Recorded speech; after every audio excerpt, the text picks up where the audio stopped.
¿cuál es o cómo sería una reforma tributaria que le convenga realmente al país, más allá de todas las especulaciones y más allá de todos los tanteos que están haciendo con la opinión pública?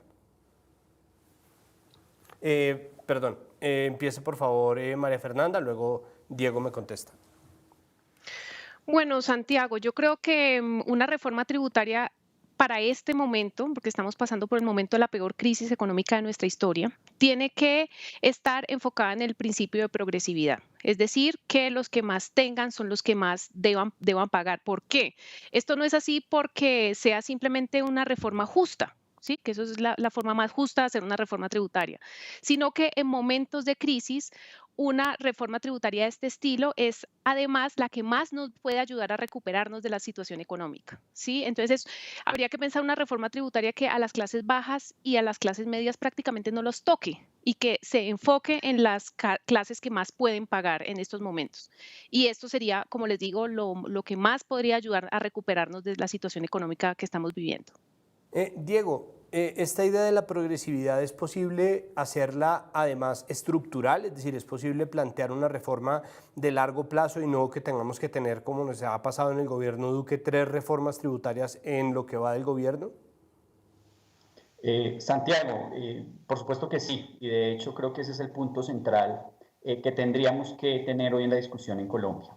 Quiero en ese orden de ideas ubicar varios elementos. El primero de ellos tiene que ver precisamente con la capacidad de generación de ingresos tributarios que hoy tenemos en el país y compararlo con lo que pasa en América Latina y compararlo con lo que pasa en los países de la OCDE, club al que supuestamente ingresamos. Nosotros en la actualidad tenemos un ingreso tributario en Colombia que gira alrededor del 18.5, 18.8%, es decir, de cada 100 pesos que produce la economía, cerca de 18 pesos entran a las arcas del gobierno colombiano. Y si lo vemos con el caso de América Latina, en América Latina tenemos un promedio de cerca del 22.8% del Producto Interno Bruto, 23%, y en el caso de los países de la OCDE, 34%.